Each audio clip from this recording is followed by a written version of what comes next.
Another ZvZ here at Go for SC2. I'm Madals, and it's going to be Catalina in this best of one series. Spawning up to the north position, playing for Team Liquid, the red Zerg player, Snute. And his opponent down to the lower left, representing Vega Squadron, it's DaNa. Vega Squadron have such a cool logo. I like the shark. If only it had like lasers on it as well. Laser sharks are, of course, the most powerful beast ever known to man. Anyway, enough about sharks. Shark versus horse. Who knows? Anyway, ZvZ. We just cast one, Sacri versus Snute. Snute was able to take that to advance on into the round of 16 here. And that was a pretty awesome game. We saw a good amount of roach on roach action, was pretty much the story there. Late game, obviously, we did go into a little bit of roach hydra on Snute's side, but it was the roach on roach portion that won the game for Snute, in my opinion. So he played very strong there. This series, looking forward to seeing what they do. Neither player going for any 8 pools or anything. Snute, just as he did up against Sacri, actually, opening up with a spawning pool first.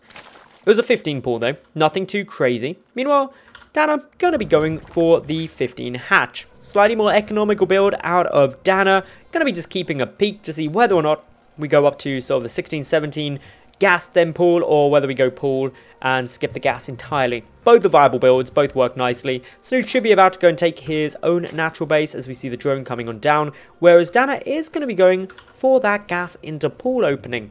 This means that he's going to have access to an earlier Zergling speed. It means that he's going to have potentially access to banelings quicker, but it will reduce his drone count. It will mean that he's got less workers there, a later queen, which results in less lava. Importantly for Snute, his overlord did get a little bit lucky, comes on over, gets a nice little scout down, sees the timing of the gas, is going to see the timing of the spawning pool, and that's going to give him all the information that he needs to know that, yep, my opponent went hatch first into that gas. Unfortunately for DaNa, not quite the same story. Scouted the wrong way first, so isn't going to get any information about what his opponent is doing until a lot later in the game. If we take a look, the extractor coming down now for Snute, so he's literally following exactly the same build order that he did do up against Sacri, and that is absolutely perfect. Like, it worked so well up against Sacri, and against DaNa, it's looking pretty solid as well. It kind of encompasses most situations. It's a nice safe opener, and in a best of one, playing the safe build is usually going to pay off quite well if you're able to execute it with precision. Now, Snute has got the queen out, and this is something that is obviously giving him quite a large benefit. It means that he gets those injects quite a lot sooner. Meanwhile, DaNa only has the first 2 queens just coming out now, so Snute is basically winning by an entire inject, and that's why going for that pool first isn't necessarily going to be much worse economically. Speed is coming down for both players. DaNa pulled out the drones from gas after starting the Zergling speed, whereas if we look over at Snute's side, he's kept all 3 going. So while it was a little bit later, Snute is going to get access to baneling tech a little bit sooner, which again gives him security and defense up against a potential speedling all-in. And right on cue, the baneling nest is coming on down, so Snute just playing this very nicely, near exactly as he did in the last series. And of course, the last game he won, so he's going to be very happy with that. Still trying to keep a good little peek on everything that they're looking to do. Not too much big giveaways yet, just actually quite a few lings coming on down. DaNa also going for that baneling nets after re-putting drones back into gas. It's quite a lot later than Snute's. Still a couple of drones though, sneaking on out, so it's not going to be a massive commitment into these. So it's exciting to see where we're going to go from here. While we're waiting to see this push come along, big shout out to Timelog for following the channel. Thank you very much for the follow. But yeah, overcome now a couple of Zerglings. Third base from DaNa as well. So DaNa just applying some map control, some map pressure in order to take that third base. Gonna be able to sneak right on by. The banelings weren't done in time. This could cause a little bit of problems for Snute. Loses one of those queens. The baneling does get taken down. Only picks off 2 of the lings. The drone's getting in on the action, trying to fight this through. Snute busy trying to force away the rest of these speedlings. He's having to pump out more than he may necessarily want to, but DaNa somewhat limited in the number of workers available there. Has still taken 1 drone down. Is going to get a couple more, 2, potentially a third one. No, not enough focus. So yeah, 2 workers taken down. Good couple of lings. If we look at the resources lost, Snute did come out a bit worse for wear there. But he has also Got a little suspicion that there may be a third base on its way, running these Zerglings over. He's taking his own third, and DaNa, I don't think he can actually stop this. DaNa doesn't have any lings out in the field at the moment. Is running some over. A couple of banelings coming too.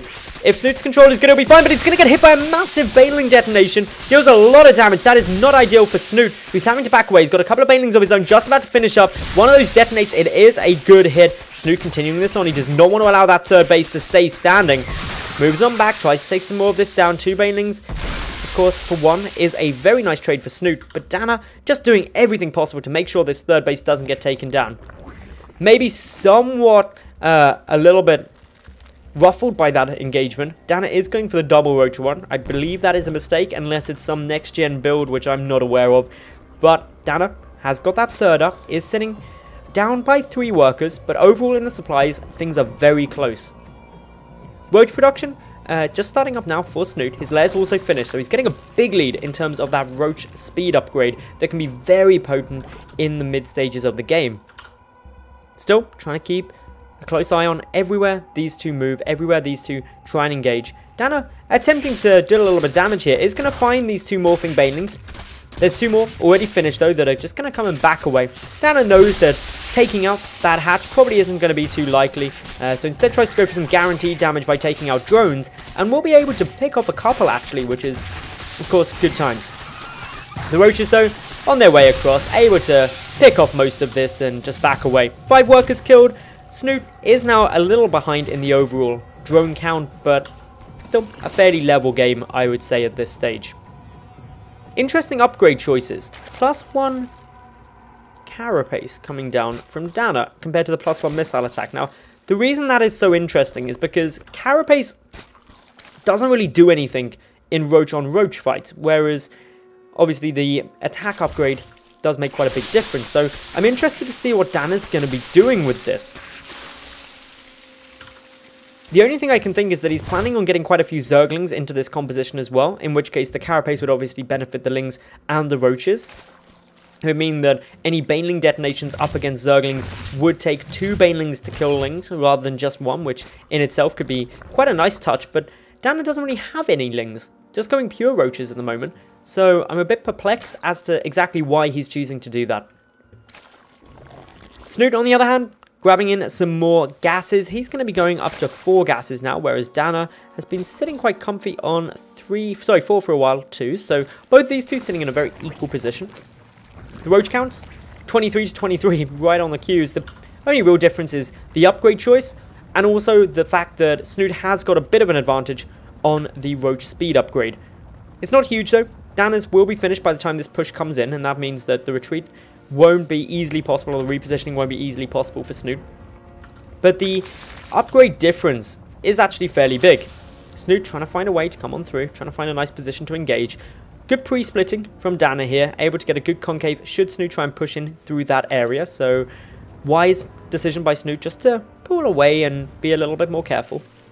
Snute has got the +2 coming through, whereas the +1 missile attack is being researched by DaNa now. The +1 missile attack will be done sooner than the +2 missile attack, but it means that it will then be a 1-1 up against 2-0, which in Roach on Roach, the 2-0 upgrades are superior. Interestingly, baneling speed coming into this mix as well. Excited to see what Snute's going to do here. Splitting his units up. Advantage on the Roach count for DaNa. Snute trying to find a good position to engage into this. He's going to try and come down the flank from the side. +1 missile attack is not yet done for DaNa. That means better upgrades for Snute, but the concave is very solid at the moment for DaNa, taking a bit more of a favourable engagement here momentarily, but Snute does have the defender's advantage, pushing down with more units. His roaches getting clumped up though, so not all engaging, but nor are all of DaNa's roaches getting into this fight. The queens getting involved, trying to take it as best they can as well. If we look at the roach count, it is starting to level out, but still for DaNa, the numbers are in his favour. The queens for Snute doing as much as they can, trying to just dish out a little bit more damage wherever possible. Couple of lings streaming on through now, and this is what DaNa was hoping for, is the lings may just be able to overpower this. With the +1 carapace, they gain a bit of a benefit there. It was all planned by the looks of things. The queen's gonna get taken down. Snute running into a few problems. He's using his SimCity nicely, blocking this up, trying to prevent the speedlings from breaching through. His third base taking quite a substantial amount of damage without many reinforcements in position to stop it. DaNa's units though trickling through. He's got a big roach lead at the moment. And all in all, DaNa is looking to be in a very, very strong spot for the time being. Snute is still 5 workers up, but he's having to fight with drones, which is never going to be ideal up against roaches, whereas DaNa is plowing through into the natural base, picking off a lot more workers, a lot more roaches, and Snute is struggling to get back in. GG is called, and DaNa is going to take this best of 1 game and will advance on into the quarterfinals over the Liquid Zug.